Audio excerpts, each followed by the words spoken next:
গৃহিণীরা বাইরের ইনকাম ছাড়া কিভাবে ঘরে বসে সহজ উপায়ে টাকা জমাবে তার কিছু সহজ পদ্ধতি ও টিপস।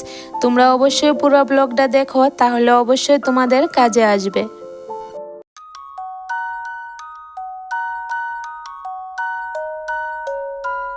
রাধে রাধে বন্ধুরা, গুড মর্নিং। কেমন আছো তোমরা সবাই? আশা করছি যে যেখানে আছো ভালো আছো, সুস্থ আছো। আমরাও ভীষণ ভালো আছি। আজকের দিনটা হলো শনিবার। তোমাদেরকে সাথে নিয়ে আজকে এই ব্লগটা শুরু করেছি। তবে আজকে কিন্তু সকাল থেকে ব্লগটা শুরু করিনি। এখন প্রায় 9:30 10টা বাজছে ব্লগটা শুরু করলাম। রান্না বসিয়ে দিয়েছি, একদিকে ভাত বসিয়েছি আর একদিকে ডিম সিদ্ধ বসিয়েছি। এরপরে চলে আসলাম রুমে, একটা রুমে আসলাম। আর তোমাদের সাথে এই রুমটা শেয়ার করা হয় না সব সময়, তাই ভাবলাম যে আজকে একটু শেয়ার করি। এই রুমে আমার মেয়েটা ঘুমায়, রাতের বেলাও ঘুমায়, দিনের বেলাও ঘুমায়। তো আর সবসময় তোমাদের সাথে শেয়ার করা হয় না। এখন মেয়েটা ভাইয়ের সাথে ওই রুমে খেলছে, তো আমি এই রুমটাকে গুছিয়ে নিচ্ছি। আর এভাবে করে একটা একটা কাজ করি, রান্না বসিয়ে বসিয়ে ফাঁকে ফাঁকে কাজগুলি করে নিই। কারণ বসে থাকলে তো আর হবে না। এর মাঝখানে মাঝখানে যদি কাজগুলি না সারি, পরে আর একদমই করতে পারি না। এখানে আমি বিছানাটাকে ভালোভাবে ঝেড়ে এরপরে পেতে নেব। মেয়েটার ঘুম ধরেছে, ও কান্না করছে ঘুমাবে বলে। তো ভাবলাম যে আগে ঘরটা গুছিয়ে ঝাড়ু দিয়ে নিই, এরপরে ঘুম পাড়াবো। কারণ ও ঘুমালে আবার এ ঘরে আসতে পারবো না, একটু শব্দ হলেই ঘুম থেকে উঠে যায়। ওর না ঘুমটা একদম পাতলা, কোনো কিছু শব্দ হতে পারে না। আর এখন তো একটু একটু শীত পড়ছে, আর ফ্যানও চালাতে পারি না। বাইরেও যদি কিছু শব্দ হয় ও ঘুম থেকে উঠে যায়। এখানে আমি বিছানাটাও গুছিয়ে নিয়েছি। আর দেখো সোফাটার অবস্থা কি করে রেখেছে, সব আমার মেয়েটাই করেছে। সব কিছু না নিচে নামিয়ে নেয় ও টেনে টেনে, তারপরে আবার গুছিয়ে রাখি। আবার ও ঘুম থেকে উঠবে, উঠে সেরে আবার এমন করবে। তোমাদের সাথে তো আর শেয়ার করি না, শুধু একটা রুমের কাজই তোমাদের সাথে শেয়ার করি, আর 2টা রুমের কাজ শেয়ারই করা হয় না। তাই আজকে ভাবলাম যে না, সব কিছুই তোমাদের সাথে শেয়ার করি। কারণ যেহেতু তোমরা আমার ফ্যামিলির মতো হয়ে গেছো, আর তোমাদের সাথে যদি শেয়ার না করি ভালোও লাগে না। আজকের ব্লগে তোমরা দেখতে পাবে যে আরও 2টা রুমে কতগুলো কাজ থাকে, সব কিছু এলোমেলো। শুধু একটা রুমে আমি সাজিয়ে গুছিয়ে রাখি, কারণ লোকজন এসে ওই রুমে ঢুকে, আর এলোমেলো থাকলে একদমই ভালো লাগে না, নিজের কাছে একটা লজ্জা লাগে। তাই আমি একটা রুমে সাজিয়ে গুছিয়ে রাখি। আর বাকি 2টা রুম মানে এমনিতে পরিষ্কার থাকবে, কিন্তু এলোমেলো হয়ে থাকবে, সব কিছু এলোমেলো করে রাখবে। আমি এখন গুছিয়ে রাখছি, কিন্তু এরপরে মেয়েটা যখন এই রুমে আসবে আবার ঘরটাকে এলোমেলো করে রাখবে। তো এইভাবে সারাদিন টুকটাক কাজ করতে করতে সারাটা দিন চলে যায়। আর বন্ধুরা, আজকের ব্লগে আমি তোমাদের সাথে অনেক কথা শেয়ার করব। আমার কতগুলা সিক্রেট কথা তোমাদের সাথে শেয়ার করব, যে আমি কিভাবে বাইরের ইনকাম ছাড়াও ঘরে বসে অনেক টাকা জমিয়ে নিয়েছি। সব কিছু আজকে তোমাদের সাথে বলবো। তোমরা ভিডিওটা স্কিপ না করে দেখো, আশা করি তোমাদের কাছে ভালো লাগবে, আর বিশেষ করে তোমাদের কাজেও আসবে। এখানে ঘর গোছাতে গোছাতে আবার রান্নাঘরে আসলাম। ভাতটা হয়ে গেছে, এখন ভাতটাকে মার গেলে নেব। আর কুকারে বসিয়েছি একটু ডাল সিদ্ধ। আজকে ডাল রান্না করব, কারণ মেয়েটাকে আজকে ভাত খাওয়াবো, খিচুড়ি করব না, তাই ডালটা রান্না করছি। আর ডিম সিদ্ধ করে নিয়েছি, তোমরা তো দেখলে। তো আমি এদিকে ডিম সিদ্ধ করেছি, এরপরে ছেলেটা বলছে মা আজকে ডিম রান্না করো না, ডিম সিদ্ধ ভাত খেয়ে নেব। আর আমারও অনেকটা খিদা লেগে গেছে, তাই ভাবলাম যে না, একটু সিদ্ধ ভাত খেয়ে নিই। এরপরে এখানে ডিম সিদ্ধ ভাত পেরে নিয়েছি, মা ছেলে মিলে খেয়ে নেব। এরপরে ধরবো আবার বাকি কাজে। খাওয়া দাওয়া শেষ করে এখন চলে আসলাম আরেকটা রুমে, এই ঘরটাকে গুছিয়ে নেব। আর সবসময় এই ঘরটার মধ্যে আমি কাপড় জমিয়ে রাখি, মানে যে কাপড়গুলি ধোয়া হয় কাপড়গুলি এনে এই খাটের উপরে রাখি, পরে আস্তে আস্তে করে গুছিয়ে নিই। কারণ সবসময় ফট করে কাপড়গুলি গুছানো হয় না, তাই আমি সবসময় কাপড়গুলি এনে এই খাটের উপরে রেখে দিই। পরে যখন সময় পাই, মেয়েটা ঘুমায় বা সময় পেলে, তখনই গুছিয়ে নিই। তো এখানে আমি এখন ঘরটাকে গুছিয়ে নেব।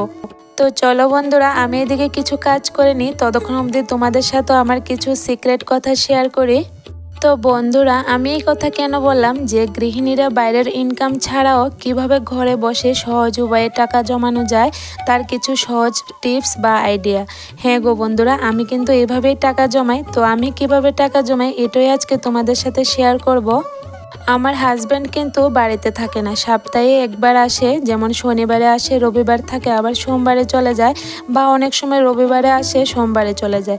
তো আমাকে যাওয়ার সময় টাকা দিয়ে যায় সপ্তাহের জন্য, যে এত টাকা দিচ্ছি তোমাকে, খরচ করো। আর বিশ্বাস করো বন্ধুরা, বাবাইয়ের পাপা যতগুলা বাজার এনে দিয়ে যায় আমাকে, আমার কিন্তু কিছুই বাজার করতে হয় না।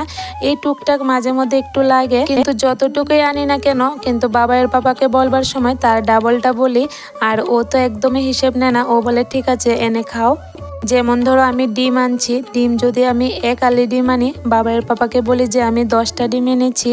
আর আলু যদি মনে করি 500 আনি, বাবাইয়ের পাপাকে বলি যে 1 কেজি এনেছি।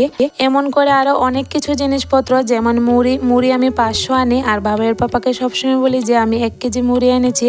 আর ও তো আর এসে দেখে থাকে না, ও ভাবে যে ঠিক আছে এনেছে, খাবার জিনিস তো খাবে। এমন করে আমি অনেক টাকা জমিয়েছি, বাবাইয়ের পাপা কিন্তু একদমই বুঝতে পারে না। আরও কিভাবে টাকা জমাই এটাও তোমাদের সাথে বলি। আমাদের বাড়িতে কিন্তু সবজি লাগিয়েছি, বাবাইয়ের পাপাও লাগিয়েছে, আমিও লাগিয়েছি, তো ওই সব কিছু করে দিয়েছে আমাকে। এরপর আমি একটু যত্ন করে রাখি। এখন একটু একটু করে সবজি ধরছে, তা আমাকে বলবে সবজি এনে খেয়েও। আর সবসময় দেখবে ভালো লাগে না, অনেকগুলা ধরে। আর বাড়ির সবজি দেখবে সবসময় খেতেও ভালো লাগে না একরকম সবজি।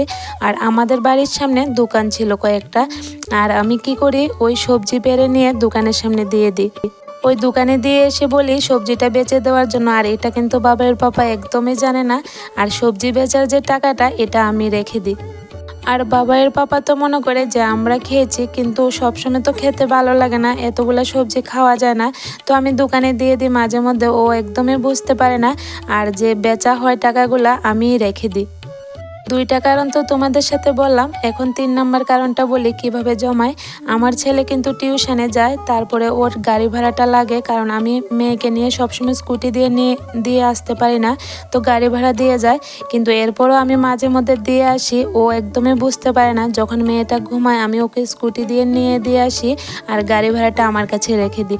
তো ও একদমই বুঝতে পারে না, তো এভাবে আমি টাকা জমিয়ে রাখি।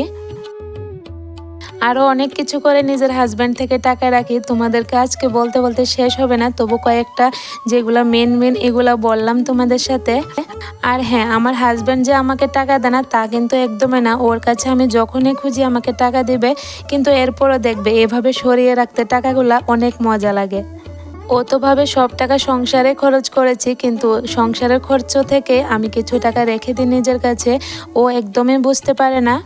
এমনিতে তো যখন যেটা চাই এটাই এনে দেয় আমাকে, কিন্তু এরপরও আমি এভাবেই টাকাটা রেখে দিই। কারণ এটা দেখবে এমনিতেও কিন্তু খরচ হয়ে যেত সংসারের মধ্যে, তাহলে আমি সংসারে খরচ না করে আমি কিছু টাকা আমার কাছে রেখে দিয়েছি, তাহলে কিন্তু এটা একদিকে সেভ হচ্ছে। আর আমি তো কোনো খারাপ কাজে ব্যবহার করছি না, এটা নিজের প্রয়োজনে ব্যবহার করছি। বা সংসারেও অনেক কিছু লাগে, অনেক সময় আমি নিয়ে আসি। যেমন ধরো একটা পুজোতে বের হয়েছি, তো অনেক সময় ঠিক আছে বাবার পাপা টাকা দিয়ে পুজোতে বের হলে, এরপরে নিজের কাছে কিছু থাকলে দেখবে ভালো লাগে। আর এমন করে টাকা জমে জমে আমি নিজের জন্য এক জোড়া কানের দুলও বানিয়েছি। এরপরে নিজের আরও অনেক শখের জিনিসগুলো কিনেছি। মানে সব কিছুর জন্য বাবার পাপাকে আর ডিস্টার্ব করি না। আর ওর টাকা দিয়ে আমি কিনছি, কিন্তু ওর থেকে আমি অন্যভাবে টাকাটা নিচ্ছি। যে টাকাটা খরচ হয়ে যেত, এই টাকাটাই আমি সেভ করে এত কিছু জিনিস কিনলাম। আরও কিভাবে টাকা রাখি বাবার পাপা থেকে, এটাও তোমাদের সাথে বলি। আর আজকে যে কতগুলা বলবো, শেষ হবে না বলতে বলতে। আমি যদি কোনো দিকে বেড়াতে যাই, ধরো আমার বাবার বাড়িতে বা আমার ভাসুরের বাড়িতে, তো আমাকে টাকা দিয়ে দেবে। তো সব টাকা তো খরচ হয় না, শুধু গাড়ি ভাড়া দিয়ে। আর এক্সট্রা আমি কিছুই খরচ করি না, গাড়ি ঘোড়াতে আমি কিছুই খেতে পারি না, তাই আর খরচ হয় না। এরপরে ফিরে আসে, অনেকগুলো টাকায় ফিরে আসে, তো আমি আমার কাছে রেখে দিই। বাবার পাপা বলে খরচ হয়ে গেছে সব টাকা, আমি বলে হ্যাঁ খরচ হয়ে গেছে। ও তো আর হিসেব নেয় না, তো এই টাকাগুলো আমার কাছে জমিয়ে রাখতে পারি। তো এমন করে করে অনেক টাকাই প্রায় জমিয়েছি। তো বন্ধুরা, এটাই তোমাদের কাছে বলি যে আমার মতন যারা গৃহিণী আছো, যে শুধু সংসারের কাজ করো, বাইরের কোনো ইনকাম নেই, তো সংসারে বসে কিন্তু তোমরা ইনকাম করতে পারো, শুধু একটু বুদ্ধি খাটাবে। আর এটা কোনো খারাপ কাজ নয় যে নিজের স্বামীর থেকে টাকাটা রাখছো, এটা কোনো চুরিও নয় বা খারাপ কাজও নয়। এটা কিন্তু তুমি সংসারের খরচ থেকে একটু একটু করে সেভ করে রাখছো, এটা কোনো খারাপ কাজ নয়। হয়তো এটা কেউ শুনলে বলবে যে এটা চুরি করছো বা খারাপ কাজ, কিন্তু এটা কোনো খারাপ কাজ নয়। আমার মতে এটাই মনে হয়। যে টাকাটা আমি সংসারে সবটা খরচ করে নিতাম, এ টাকাটা থেকে অল্প অল্প আমি নিজের কাছে সেভ করে রেখেছি, এটা একদমই খারাপ কাজ নয়। তোমরাও এভাবে বাড়িতে অবশ্যই টাকা জমানোর চেষ্টা করো, দেখবেন নিজেদের কাছে টাকা থাকলে কয়েকটা সংসারও অনেকটা হেল্প হয়। অনেক সময় কিন্তু ছেলেরা হাতে সবসময় টাকা পয়সা থাকে না, অনেক সময় টান থাকে, তো তখন আমরা হেল্প করতে পারি। আর আমি যে টাকাগুলো এভাবে রাখি এটা হয়তো বাবার পাপা জানে না, কিন্তু আমার কাছে যে টুকটাক টাকা থাকে এটা কিন্তু অবশ্য ও জানে। কিভাবে রাখি এটা হয়তো জানে না, কিন্তু আজকের এই ব্লগটা যদি ও দেখে তাহলে আমার সব সিক্রেট জেনে যাবে। আশা করি ও দেখবে না, কারণ ও ব্লগ দেখবার একদমই সময় পায় না, অফিসের কাজ করে, তো সারাদিন কাজে কাজে সময় চলে যায়, ব্লগ দেখার একদমই সময় নেই। তো আশা করছি ও দেখবে না, আর যদি ও দেখে তাহলে তো আমার সব সিক্রেট জেনে যাবে। আজকের পুরো ব্লগে তোমাদের সাথে আমার সিক্রেটগুলো শেয়ার করলাম, যে আমি কিভাবে টাকা সেভ করে রাখি। আশা করি তোমরা বুঝতে পেরেছো, তোমরা অবশ্যই এভাবে ট্রাই করো। এখানে আমার ঘর দুয়ারও গোছানো হয়ে গেছে তোমাদের সাথে কথা বলতে বলতে। এখন বাইরে এসে পড়লাম উঠোনটা ঝাড় দিতে, এখন উঠোনটা ঝাড় দিয়ে দিচ্ছি।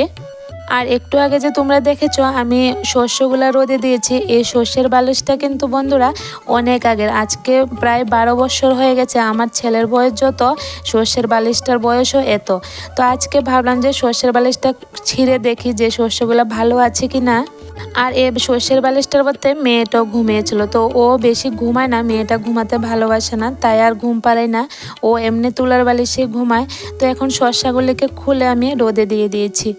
এত বছর পর বালিশটা ছিঁড়ে দেখছি শস্যগুলো একদম ভালো রয়েছে, একদমই নষ্ট হয়নি। বুঝলাম না এত বছর হয়ে গেল এগুলা নষ্ট হয়নি কেন বন্ধুরা বলো তো, আমি তো ভাবলাম এগুলা নষ্ট হয়ে যাবে।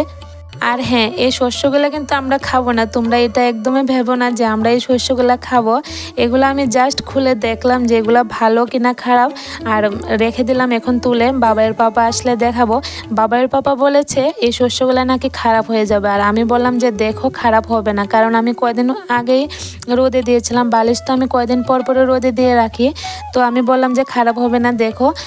তাই এখন এগুলাকে খুলে দেখলাম খারাপ হলো কিনা ভালা, তো বাবার পাপা আসলে ওকে দেখাবো যে দেখো সর্ষেগুলো কিন্তু একদমই খারাপ হয়নি। এখানে আমি বেড কাভারটা ধুয়ে নিচ্ছি, আর আজকে বেড কাভারটা চেঞ্জ করে নিয়েছি, কারণ ছেলেটারও কয়েকটা দিন শরীর ভালো ছিল না, আর এ বেড কাভারে ঘুমিয়েছে, তো আজকে চেঞ্জ করে একটা নতুন বেড কাভার পেতে দিয়েছি। এখন এখানে মেয়েটার জন্য ভাত বেড়ে নিয়েছি, আর অর্ধেকটা ডিম সিদ্ধ নিয়েছি সাথে। এরপরে স্নান টান করে এখন একদম চলে আসলাম বিকেলবেলা আবার তোমাদের সাথে। শস্যগুলি একটা ব্যাগের মধ্যে আমি ভরে নেব, এগুলো কিন্তু আমি এমনিতেই রোদে দিয়েছি, কোনো কাজে লাগাবো না, শুধু বাবার পাপাকে দেখাবো বলে রাখলাম, ও দেখে সারলে এরপরে ফেলে দিব। বিকেলবেলা আজকে সাপ্লাইটা এসেছে, তো অনেকগুলো কাজও বেড়ে গেল, আবার একটু সামনের জায়গাটা মোড় দিয়েছি, তোমাদের সাথে আর শেয়ার করিনি। তো এখন গাছেও জল দিয়ে দিচ্ছি, আর ওই যে দূরে গতকালকে দিয়েছিলাম ধনিয়া গাছে জল, তো ওখানেও জল নিয়ে দিয়েছি, তোমাদের সাথে আর সব কিছু শেয়ার করিনি, কারণ মেয়েটা উঠানে হাঁটছে, আর ও ক্যামেরাটা সেট করলে ফেলে দিবে এসে, তাই আর তোমাদের সাথে শেয়ার করিনি। তো এখানে গাছগুলোতেও জল দিয়ে দিচ্ছি।